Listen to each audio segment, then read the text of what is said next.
Aujourd'hui, la rédaction part à la rencontre d'un sportif d'endurance, d'un aviateur de défi, d'un athlète solidaire ou encore d'un passeur de rêve. C'est sur la base aérienne 921 de Taverny que nous retrouvons actuellement le capitaine Anthony, officier navigateur système d'armes sur Rafale. Mon capitaine, bonjour, merci de nous recevoir aujourd'hui. Bonjour. Avant toute chose, je vous laisse la joie des présentations. Qui êtes-vous et où nous sommes aujourd'hui? Eh bien aujourd'hui on est sur la base aérienne de Taverny. Donc moi je suis le capitaine Anthony, je suis dans l'armée de l'air et de l'espace depuis 2014 et j'ai passé plusieurs années au sein de l'escadron de chasse de Cap Lafayette et maintenant depuis un an je suis en état-major sur Taverny.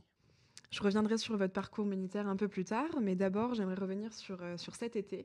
Donc, du 4 au 10 août, vous clipsez les cales pour 1500 km à vélo. Vous reliez la capitale aux côtes niçoises pour une cause solidaire. Pouvez-vous nous en dire plus? Eh bien, ce projet est né il y a déjà plusieurs années.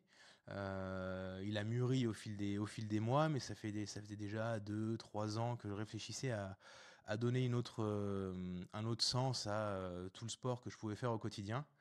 Euh, et l'idée a mûri peu à peu, et je me suis dit comment faire des kilomètres pour une bonne cause. Donc forcément, tout de suite, j'ai pensé au côté santé, parce que ça demeure la richesse fondamentale quand même, hein. La santé et la santé des enfants, c'est une cause à laquelle je suis sensible. Et donc je suis allé à la recherche d'associations. Et je suis tombé donc sur l'association Petit Prince, que j'ai souhaité soutenir. Et ensuite, j'ai réfléchi sous quelle forme je pouvais soutenir cette association, avec le sport, etc. Et j'en suis venu à l'idée de faire un défi. Et je pouvais avoir une semaine, j'ai posé une semaine de vacances au mois d'août. Et ensuite, j'ai organisé tout ça pour que ça passe du 4 au 10 août. Et concrètement, pédaler pour une cause comme celle-ci, comment ça s'illustre? Vous avez récolté des fonds au fur et à mesure des kilomètres. Comment ça se passe concrètement? Exactement. Alors, l'idée, c'était de préparer ça sur plusieurs mois déjà. Donc là, il y a eu un changement. C'est qu'en fait, quand j'y ai réfléchi fin juin, début juillet, je me suis dit, j'ai pas envie de reporter ça à 2026. Donc je vais faire ça au mois d'août. C'est là que j'ai vu que je pouvais avoir une semaine de vacances qui calait avec le planning pro, le planning perso, etc. Et donc, j'ai dû faire ça dans un timing contraint. Euh, et quand j'ai contacté l'association Petit Prince, il y avait déjà quelque chose qui m'aidait particulièrement, c'est qu'ils ont directement sur leur site l'option de faire une cagnotte type cagnotte Litchi. Donc ça a commencé par là. J'ai choisi les dates. Ensuite, on va reparler de la création du projet, comment j'ai choisi les étapes, etc. Création de la cagnotte directement sur leur site. Et ça, c'était important aussi, de manière à ce que les gens qui ne me connaissent pas soient certains qu'en faisant un don, l'argent allait bien à l'association et que moi, je ne sois pas un intermédiaire. Voilà. Je porte le projet, je vais faire le défi, mais les sous, chaque virement est fait directement sur le compte de l'association Petit Prince. Et l'idée, donc, j'ai mis un objectif initial à 3 000 euros, qui a été largement dépassé, on reviendra dessus. Ça représentait environ 2 euros du kilomètre. Euh, voilà. Donc, au total, combien vous avez récolté? Au total, on a passé les 11 000 euros. J'ai plus la somme précise, mais voilà, on a passé les 11 000 euros. La cagnotte a été explosée. J'avais atteint pratiquement les 3 000 euros déjà avant même de faire 1 kilomètre. Finalement, j'ai lancé la cagnotte, on va dire, une semaine à 10 jours avant de débuter l'aventure. Et il y a vite eu de l'engouement. J'ai vite eu des dons, que ce soit de mes proches, des amis. Et puis en fait, ça s'est diffusé et ça a vite augmenté. Voilà. Et comment vous avez organisé le périple? Comment vous l'avez décomposé jour après jour? Il me semble que vous êtes passé sur votre ville natale, à Limoges. Est-ce que vous aviez d'autres étapes incontournables? Alors le périple, donc pour revenir effectivement sur la création de ce défi, et ça a commencé tout simplement par le temps que j'avais à y accorder sur le mois d'août, une semaine, et je me suis dit comment en une semaine je vais pouvoir faire quelque chose qui puisse parler et puis qui puisse, alors impressionner c'est un grand terme en restant humble, mais qui puisse quand même causer et avoir une certaine portée. Et donc je me suis dit, je vais faire ça en vélo déjà, pourquoi pas en course à pied alors que je suis coureur. En vélo parce que tout simplement sur une carte de France, ben, je vais faire 3 fois plus de kilomètres à vélo qu'en courant, et donc je vais faire plus de distance, ça parle plus, et l'idée c'est de récolter un maximum de dons, donc je me suis dit je vais faire ça à vélo. Une semaine, donc ça me faisait 7 étapes en faisant une étape par jour, et j'en suis venu à la conclusion que faire 200-250 km par jour, ça serait pas mal, et surtout que j'avais pas fait de vélo depuis très longtemps, j'avais même plus de vélo. Euh, donc je me suis dit, je vais quand même faire quelque chose qui soit difficile à faire, malgré tout réalisable. Et ça m'a emmené en arrondissant à 1500 km. Voilà. Et dans ces 1500 km, je me suis dit qu'étant basé en région parisienne, j'allais partir de Paris. Il fallait que je passe par Limoges. Et donc ensuite, j'ai établi mes étapes comme ça pour faire 200 à 250 km. C'est comme ça que j'ai trouvé mes villes étapes. Et Limoges, car c'est ma ville natale. Et ensuite, j'ai fait différentes étapes de manière à avoir un petit peu de difficulté aussi en allant après tout ce qui était l'Aveyron, en faisant le Mont Ventoux, en finissant après dans le sud-est de la France. C'est comme ça que j'ai créé le défi. Donc pendant ces 1500 km, j'imagine que les moments de silence étaient parfois inévitables. Comment on affronte ces instants? Comment ils résonnent avec le projet qu'on supporte? Eh bien, les moments de silence, forcément, ils sont présents, puisque c'était des étapes que je faisais en solitaire. Hormis une étape où j'étais un peu accompagné, mais il y a eu beaucoup de kilomètres où j'étais seul, et ça permet de se rappeler pourquoi on pédale. Voilà, le projet, là, il repose sur l'altruisme, hein, c'est vraiment pédaler, non pas pour soi, mais l'idée, c'est pour une cause. Et là, en l'occurrence, c'était pour l'association Petit Prince et pour essayer de pouvoir réaliser un maximum de rêves pour les enfants. Et c'est là que ce projet prend tout son sens. Donc il y a pas eu de souci pour ça et ça a donné énormément de motivation tout au long des kilomètres. Et on comprend que pour vous, le sport occupe une place importante peut-être depuis l'enfance. Avec le recul, diriez-vous qu'il a été pour vous une école, un repère ou peut-être un équilibre? Je dirais qu'il était tout cela à la fois. Le sport déjà c'est une école pour tout le monde, je pense, que ce soit en compétition ou pas, mais ça apprend la discipline, ça apprend la rigueur, le respect aussi, le dépassement de soi, voilà, ça apprend plein de valeurs. Le repère, parce qu'il a toujours été présent dans ma vie, hein, dans toutes les étapes de ma vie, que ce soit dans mon enfance, ensuite pendant les études, dans le monde professionnel. Il est toujours présent, donc c'est vraiment un repère et j'en ai besoin. Et c'est pour ça aussi que c'est un équilibre. Il me permet vraiment de me sentir bien au quotidien. Et jusqu'à présent, je faisais de la compétition en course à pied à mon humble niveau. Ça a apporté, c'est du plaisir totalement personnel, je dirais presque entre guillemets égoïste. Ça, voilà, même si je gagne une course, ça n'apporte rien à personne, hormis mon plaisir personnel. Et là, du coup, c'est un équilibre qui évolue et je passe donc sur ce côté aventure, projet, en plus de mon côté compétiteur. Et l'idée, c'est que vraiment, ben là, chaque effort, finalement, individuel, puisse être une source d'énergie collective, voilà, pour une bonne cause. Et de manière plus personnelle, qu'est-ce qu'on va chercher dans cette discipline d'endurance? Il me semble que vous préparez le marathon de Valence.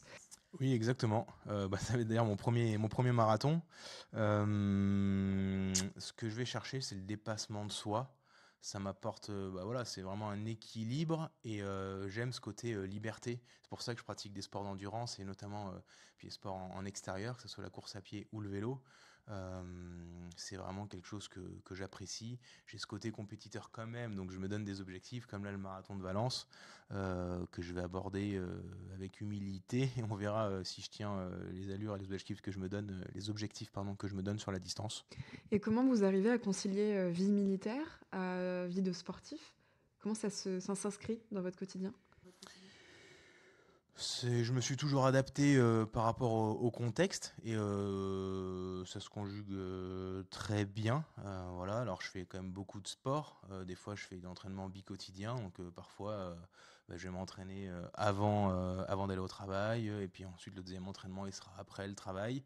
Il y a aussi une différence entre maintenant ma vie en état-major et la vie que j'ai eue pendant 7 années à Saint-Dizier, où il y avait un planning très chargé, il y avait aussi les opérations, les exercices, beaucoup de déplacements, et donc on s'adapte, hein, c'est aussi ça la vie de militaire finalement, hein, et les deux se recoupent, donc on s'adapte de manière à pouvoir concilier au mieux les deux, mais ça fonctionne relativement bien. Et est-ce qu'on a des qualités d'âme? Est-ce qu'on a des valeurs qui se rassemblent dans les deux milieux, que ce soit le sport et la vie militaire? Oui, oui, bien sûr. Alors le dépassement de soi, la rigueur, la résilience, tout ça, c'est des choses qui se regroupent, hein, que ça soit en tant qu'aviateur ou que ça soit en tant que sportif. Et c'est des valeurs ouais, qui sont communes, je pense. Et est-ce qu'on peut revenir sur votre parcours militaire? Pourquoi vous êtes-vous engagé? Alors l'idée, donc moi, comment je me suis engagé? Je me suis engagé assez, alors j'allais dire tard, euh, pas spécialement, mais j'avais une vingtaine d'années. Et donc, mon objectif, finalement, c'était comment pouvoir servir la France. Et je trouvais que défendre et protéger mon pays, c'est quelque chose qui m'intéressait. Il y avait ce côté aventure aussi avec l'armée de l'air. J'ai eu la chance au cours de ma carrière, jusqu'à présent, de participer à des opérations, des exercices, comme je le disais précédemment. Et, euh, et c'est ce qui m'a tiré. Donc je suis content d'avoir pu le faire. C'est pas terminé. Et donc c'est pour ça que je me suis engagé dans l'armée de l'air. Et donc j'ai passé le concours des EOPN, élève officier du personnel navigant. Et j'ai eu la chance de pouvoir de réussir et de commencer cette carrière au sein de l'armée de l'air. Et aujourd'hui, vous êtes sur Taverny. Qu'est-ce que vous faites concrètement? Alors, je ne vais pas rentrer dans le détail de mon poste à Taverny, mais globalement, j'ai un poste d'état-major, voilà, qui diffère de ce que je faisais jusqu'à présent en escadron de chasse. Donc, mon capitaine, vous avez évoqué votre parcours militaire marqué par une certaine rigueur et un engagement. Mais sur la route, loin du cockpit et des uniformes, vous êtes seul face à vous-même, avec vos forces et vos limites. Qu'est-ce que Paris-Nice vous a révélé? Eh bien, il m'a révélé qu'il y avait beaucoup de bienveillance au quotidien, dans la vie de tous les jours et autour de mon projet. Un énorme engouement aussi et beaucoup de solidarité. Voilà, donc ça, c'est des valeurs que je retiens et que j'espère retrouver pour la prochaine édition. On pourra revenir dessus, mais Kilomètres pour la joie, c'est pas terminé, c'est que le début. Beaucoup de générosité également. Et donc tout ça, c'est des belles choses que j'ai pu découvrir tout au long de mon parcours et qui sont très plaisantes. Y a-t-il une image, une rencontre ou un instant qui incarne l'essence du défi? Oui, sans hésiter, c'est lors de la deuxième étape, le mardi, à mon arrivée à Limoges. J'ai eu la chance de rencontrer donc des équipes et des enfants, donc Cléa et Julia, à l'hôpital de la femme, de la mère et de l'enfant, l'HFME de Limoges. Et donc, c'était une rencontre vraiment incroyable, qui rappelle que l'empathie, c'est une valeur essentielle. Donc ça permet de comprendre vraiment la douleur et le quotidien de ces enfants, de leur famille également. Et ça a donné énormément de sens à mon projet. Et ça rappelle pourquoi on fait ça. Voilà. Donc ça, c'était vraiment une rencontre incroyable. Et je retournerai donc à l'hôpital, dans ce service, pour leur remettre symboliquement la borne du Mont Ventoux, voilà, qui va être un peu le symbole de cette première aventure. Donc je vais y passer dans les semaines à venir là, pour leur remettre ça euh, de main en main. Si vous pouviez transmettre une seule valeur aux enfants que vous soutenez, laquelle serait-ce? Et ben ça serait, je dirais, la persévérance. Voilà. De continuer les efforts. Il y a des obstacles, mais ça, après, il n'y a pas besoin de leur dire, hein. La persévérance, ils en font preuve tous les jours, au quotidien. Et c'est vraiment quelque chose que, que je leur transmettrai au maximum. Et vous, quand vous étiez plus jeune, quel genre d'enfant vous étiez? Est-ce que vous aviez un rêve? Non, enfin, des rêves, j'ai pas de souvenir de rêves précis. J'ai plein de passions, j'aime plein de choses, je suis enfin, dans plein de domaines. Voilà, à la limite, si j'ai un rêve à dire, ça serait le rêve d'être heureux. Et là, en l'occurrence, je peux dire que c'est exaucé.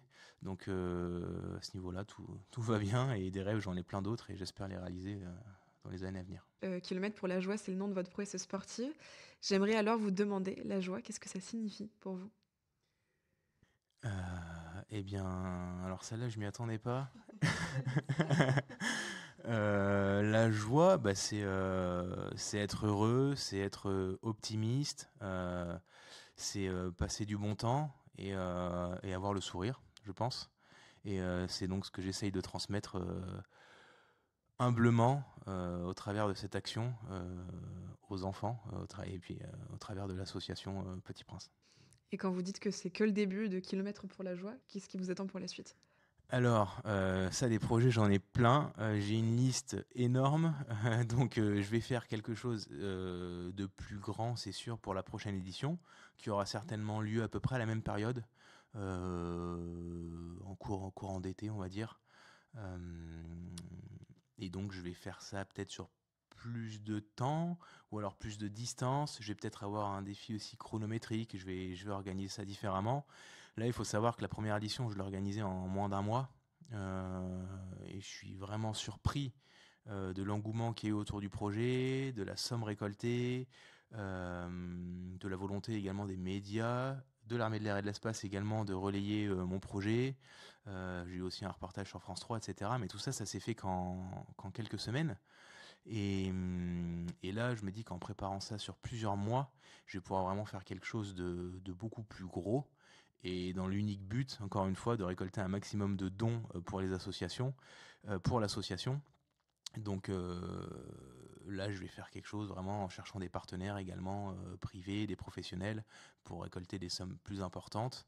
Et je pense qu'il y a vraiment de quoi faire, il y a du potentiel. Donc là, je suis en pleine réflexion. Là, d'abord, je vais commencer par faire le débriefing que je vais transmettre à tous les donateurs, etc., sur le projet actuel.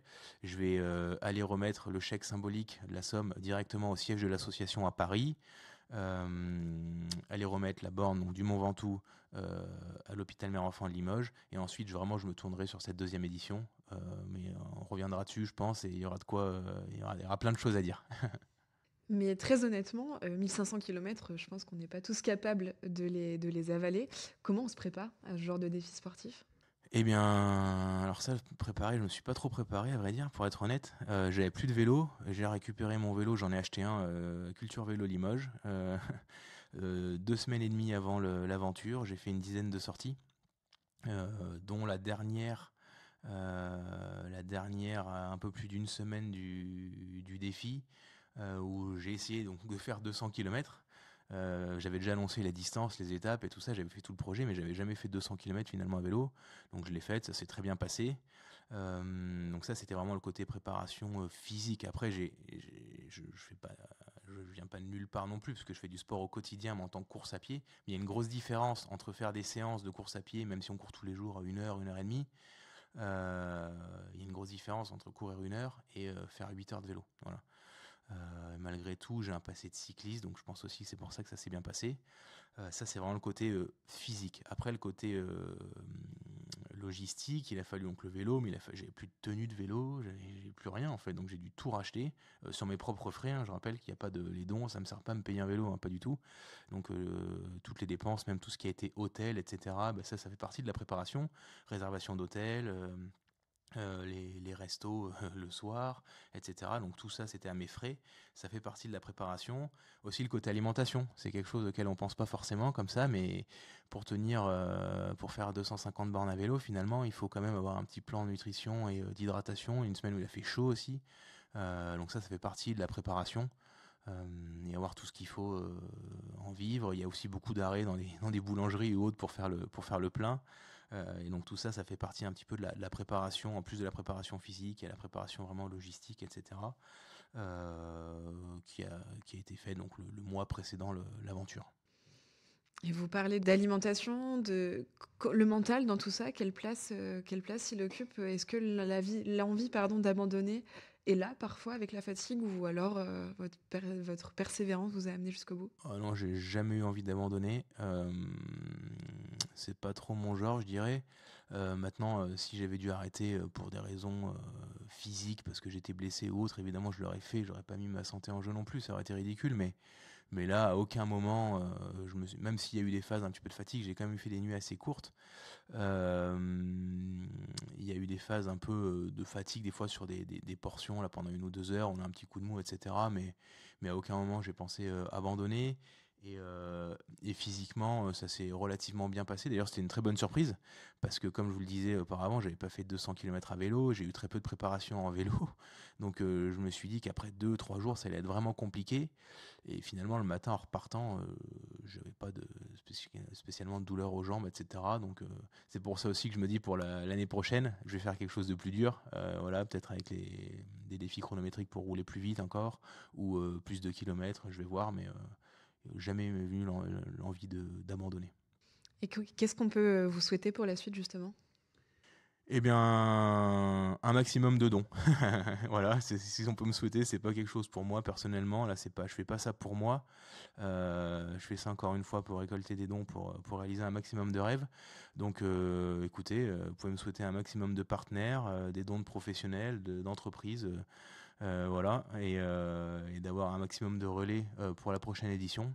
Je pense que je communiquerai un maximum dessus à partir de la fin d'année ou peut-être début d'année 2026. Et voilà, c'est tout ce qu'on peut me souhaiter pour les mois à venir. Si vous deviez partager un mot aux enfants qui nous écoutent, lequel serait-il? Eh ben, écoutez, qu'ils ne sont pas seuls, ça je pense qu'ils le savent, mais voilà, il y a des personnes qui essayent de les soutenir, de faire en sorte que ça se passe mieux pour eux et que leur passage, le passage de leur maladie les affecte le moins possible, si je puis dire, et qu'ils aient des moments de joie, justement. Mon capitaine, est-ce que vous voulez rajouter autre chose? Ouais, bah, un petit mot de la fin. Je voulais remercier les plus de 130 donateurs. Ça, c'est quand même quelque chose qui me semble important. Donc, je vais revenir vers chacun des donateurs personnellement, par mail ou par téléphone. Il y en a quelques-uns qui étaient anonymes et sur la page du site et également sur les mails que je recevais des dons. Donc, ça va être compliqué de les remercier personnellement parce que je ne sais pas qui c'est. Mais merci à tous les donateurs. J'ai une immense gratitude donc pour leur soutien. Merci à l'Armée de l'air et de l'espace d'avoir relayé mon aventure au quotidien en direct et de continuer de le faire au travers de ce podcast, au travers d'articles. Et puis vivement 2026 pour la deuxième édition. Mon capitaine, merci d'avoir accepté et partagé cette aventure avec nous. Et surtout, merci d'avoir pédalé pour ceux qui ne peuvent pas le faire aujourd'hui. On vous souhaite de belles aventures et une belle expérience sur les routes de Valence. Eh ben, merci beaucoup et bonne journée à vous. Merci.